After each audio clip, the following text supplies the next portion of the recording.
Assalamu alaikum. Aujourd'hui, on va commencer par une nouvelle leçon, les signes des réactions chimiques. À la fin de cette vidéo, vous pouvez être capable de citer les différents signes qui vérifient qu'une réaction chimique a lieu, écrire l'équation nominale de réaction chimique. Pour rappeler les différents types de transformation, on va résoudre l'application suivante. Le premier cas, la transformation d'un arbre en morceaux de bois. Le deuxième cas, la combustion du bois. Dans le premier changement, est-ce que l'identité de la matière a-t-elle changé? Bien sûr non, car c'est une transformation qui entraîne seulement un changement de la forme et de la taille. Alors, quel est le type de cette transformation? Très bien, c'est une transformation physique, car l'arbre est coupé en petits morceaux sans qu'il y ait changement de l'identité du bois, c'est-à-dire pas de formation de nouvelles substances. Tandis que dans le deuxième cas, où il y a combustion du bois, est-ce qu'il y a formation d'une nouvelle substance? Bien sûr, oui. Quels sont les réactifs de cette réaction? Les réactifs de cette réaction sont le bois avec le dioxygène. Quels sont les produits de cette réaction? Les produits sont la cendre, le dioxyde de carbone et la vapeur d'eau. Alors, quel est le type de cette transformation? C'est une transformation chimique, car il y a formation de nouvelles substances, telles la transformation du bois en cendre.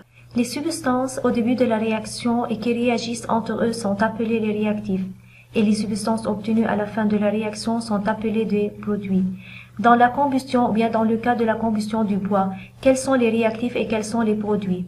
Les réactifs sont le bois avec le dioxygène et le produit sont la cendre et le dioxyde de carbone avec de la vapeur d'eau. Maintenant, la figure ci-dessous représente la photosynthèse d'une plante. Indiquez le type de cette transformation. La photosynthèse est une transformation chimique puisqu'il y a formation de nouvelles substances. Maintenant, s'il vous plaît, citez les réactifs de la photosynthèse. Les réactifs, comme vous savez, ce sont les substances qui se trouvent au début de la réaction et qui réagissent entre eux, comme dans cette réaction, le dioxyde de carbone avec de l'eau.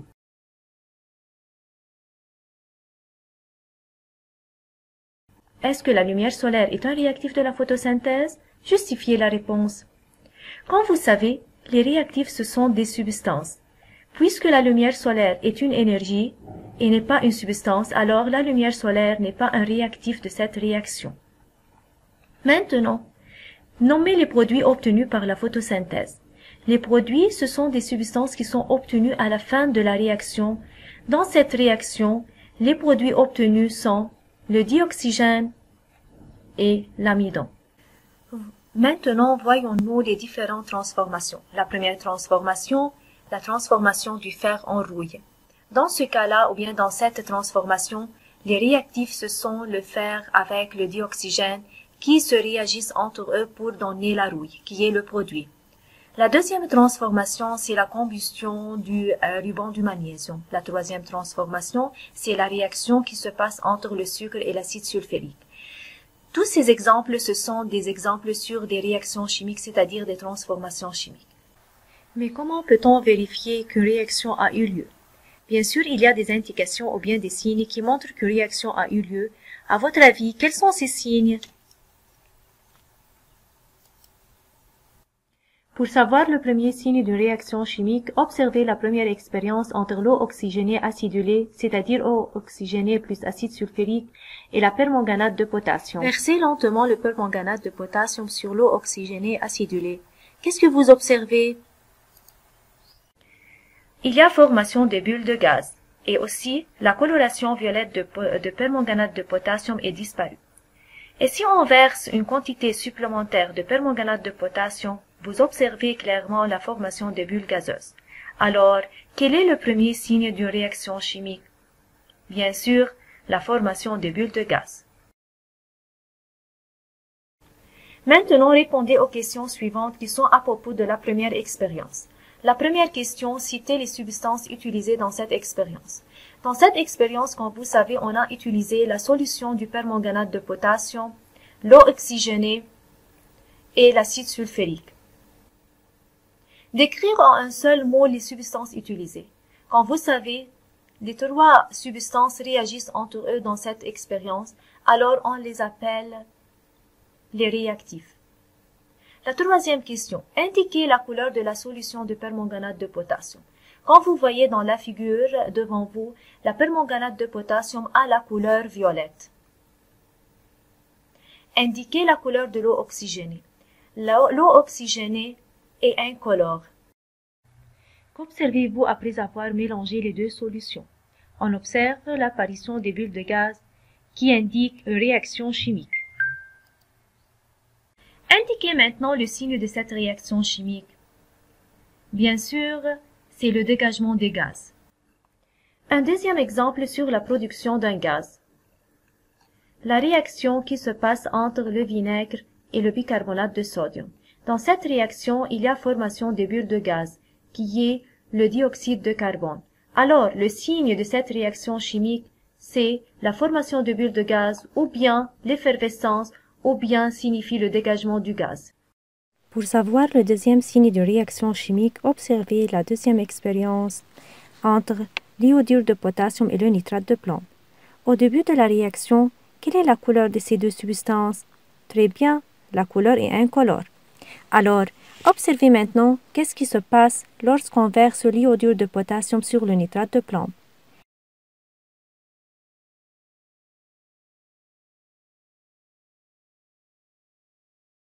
Il y a formation d'un précipité jaune, c'est-à-dire une substance solide qui se forme quand il y a une réaction entre deux substances liquides. Alors maintenant, quel est le signe de cette réaction chimique? On a observé dans cette réaction deux signes. Le premier signe, c'est la formation d'un précipité et le deuxième, c'est le changement de couleur. Maintenant, répondez aux questions suivantes à propos de la deuxième expérience. La première question, nommez les réactifs de cette réaction. Comme vous savez, on a utilisé dans cette expérience l'iodure de potassium et le nitrate de plomb. Alors, ce sont les réactifs de cette réaction. Indiquez l'état physique de chacun de ces deux réactifs. Comme vous voyez, les deux réactifs sont à l'état liquide.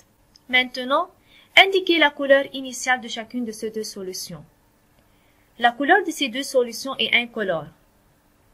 Qu'observez-vous après avoir mélangé les deux solutions? Il y a apparition d'une substance jaune solide qui se forme à partir de deux solutions liquides. Cette substance est appelée un précipité. Indiquez le signe de cette réaction chimique. C'est le changement de couleur. Indiquez l'état physique de la substance jaune formée. C'est l'état solide. Alors, est-ce qu'il y a un autre signe dans cette réaction chimique? Bien sûr, c'est la formation d'un précipité. Alors, la formation d'un précipité et le changement de couleur indiquent la formation de nouvelles substances. Cela indique qu'une réaction chimique a lieu. Alors maintenant, quels sont les autres signes de réaction chimique? Le deuxième signe, c'est la formation d'un précipité. Qu'est-ce qu'un précipité? Un précipité est une substance solide formée par une réaction chimique entre deux solutions liquides. Quand vous voyez dans la figure adjacente les différents types de précipités formés à la fin des réactions chimiques. Troisièmement, le changement de couleur. Quand est-ce que le changement de couleur indique qu'une réaction chimique s'est produite? Bien sûr, lorsque le changement de couleur est inattendu. Par exemple, dans le premier cas, on mélange deux liquides de couleur bleue et jaune. Alors, il est attendu d'avoir un liquide ayant la couleur verte. Dans ce cas-là, ce n'est pas une réaction chimique. Mais, deuxièmement, ce qui est inattendu dans ce cas-là, d'avoir un liquide vert à partir de liquides incolores. Alors, dans ce cas-là, il y a une réaction chimique. Comment peut-on représenter maintenant une réaction chimique? Observez devant vous cette réaction chimique. Quels sont les réactifs et les produits de cette réaction? Les réactifs sont farine, beurre, sucre, vanille, sel et œufs. Quels sont les produits? C'est le gâteau. Alors, on a 6 réactifs qui réagissent ensemble pour former un seul produit. Cette représentation est appelée l'équation chimique. Comment représentons-nous une réaction chimique? Une réaction chimique est représentée de la façon suivante. Réactif 1 plus réactif 2 donne produit 1 et produit 2. Les réactifs sont au début, puis après les produits. Les réactifs et les produits sont séparés par une flèche. Entre les réactifs et les produits, il y a le symbole plus. Plus signifie réagir. La flèche signifie pour donner. Alors, les réactifs réagissent ensemble pour donner les produits. Prenons comme exemple le bicarbonate de calcium et le vinaigre qui réagissent ensemble pour donner le sel et le gaz. Alors, le réactif 1 qui est le bicarbonate de calcium réagit, c'est-à-dire plus, avec le réactif 2, le vinaigre, pour donner flèche, c'est-à-dire le produit 1 qui est le sel et le produit 2 qui est le gaz. Maintenant, représentez cette équation nominale. L'équation nominale de cette réaction est le bicarbonate de calcium plus le vinaigre, flèche, gaz plus sel. Alors, le bicarbonate de calcium réagit avec le vinaigre pour donner le gaz avec le sel. Maintenant, quel est le signe de cette réaction chimique? Comme vous savez, on a obtenu comme produit du gaz et du sel. Le dégagement de gaz est le signe de cette réaction chimique. Maintenant, on est arrivé à l'application. Dans cette application, on a cette réaction qui se déroule entre l'iodure de potassium et le nitrate de plomb. Les deux réactifs réagissent ensemble pour donner l'iodure de plomb et le nitrate de potassium. C'est la réaction vue dans la deuxième expérience. Mais maintenant, on va savoir comment on peut écrire l'équation nominale de cette réaction. Écrire l'équation de cette réaction chimique en utilisant les noms des réactifs et des produits. S'il vous plaît, arrêtez la vidéo, réfléchissez un peu, puis écrire l'équation nominale de cette réaction chimique. Comme vous savez, pour écrire l'équation nominale, premièrement, on écrit les réactifs séparés par un plus, on met une flèche, puis on écrit les produits qui sont aussi séparés par un plus. Alors, l'équation nominale de cette réaction chimique est l'iodure de potassium plus le nitrate de plomb, c'est-à-dire les deux réactifs se réagissent ensemble. On met une flèche qui signifie pour donner les produits qui sont l'iodure de plomb et le nitrate de potassium. Maintenant, indiquez les signes de cette réaction chimique. Dans cette réaction chimique, on a deux signes. Le premier signe, c'est la formation d'un précipité qui est l'iodure de plomb. Le deuxième signe, c'est le changement de couleur. Comme vous voyez, au début de la réaction, les deux réactifs sont incolores.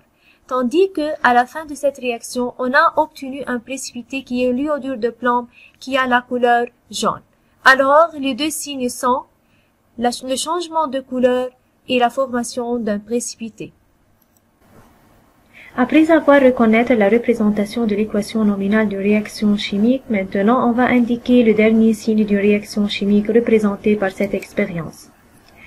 Dans un Erlenmeyer, on verse de l'acide chlorhydrique, puis on ajoute le zinc. Les deux réactifs réagissent ensemble pour donner de nouvelles substances. Qu'observez-vous? Très bien une effervescence ou bien un dégagement du gaz. Alors, quel est le premier signe observé dans cette réaction? Bien sûr, c'est le dégagement du gaz. Mais si on utilise un thermomètre, on remarque qu'il y a augmentation très rapide de la température de la réaction, qui atteint à peu près 50 degrés Celsius. Alors, quel est le deuxième signe de cette réaction chimique? Le deuxième signe de cette réaction chimique est le changement de la température. Après avoir vu l'expérience, maintenant, répondez aux questions qui suivent. La première question, nommez les réactifs dans cette réaction. Les réactifs utilisés sont l'acide chlorhydrique et le zinc. Indiquez l'état physique de chacun des réactifs de cette réaction. L'acide chlorhydrique est à l'état liquide, tandis que le zinc est à l'état solide. Maintenant, qu'observez-vous après avoir mélangé les deux réactifs? On a observé qu'il y a une effervescence ou bien un dégagement de gaz. Alors maintenant, indiquez le signe de cette réaction chimique. Le signe de cette réaction chimique est le dégagement du gaz. Aussi, la température était avant la réaction à peu près 21 degrés Celsius. Tandis que la température après la réaction, elle devient 50 degrés Celsius. Alors, comment la température varie-t-elle au cours de cette réaction? Bien sûr, la température augmente de 21 degrés Celsius à 50 degrés Celsius. Alors, la variation est l'augmentation de la température. Cette augmentation de la température est due à la production de l'énergie calorifique, c'est-à-dire la chaleur. Qu'indique la production de l'énergie calorifique, la chaleur? La production de l'énergie calorifique indique qu'il y a une réaction entre le zinc et l'acide chlorhydrique. Alors maintenant, indiquez le dernier signe de cette réaction chimique. Le dernier signe de cette réaction chimique est la production de l'énergie calorifique, c'est-à-dire la chaleur. Maintenant, comment peut être détectée une réaction chimique? Une réaction chimique peut être détectée par les signes suivants. Le premier signe est un changement de couleur. Le deuxième signe est la formation d'un précipité. Le troisième signe, c'est le dégagement gazeux ou bien bulle de gaz. Le quatrième signe, c'est l'échange énergétique ou bien changement de la température, augmentation ou bien diminution de la température. Et aussi, comment peut être une réaction chimique représentée? Une réaction chimique est représentée de la façon suivante. On écrit au début les réactifs, comme vous voyez ici le réactif 1 plus le réactif 2. Pour donner, on met une flèche, les produits, par exemple le produit 1 plus le produit 2. Finalement, on est arrivé à l'évaluation. S'il vous plaît, arrêtez la vidéo, réfléchissez un peu et répondez aux questions qui suivent.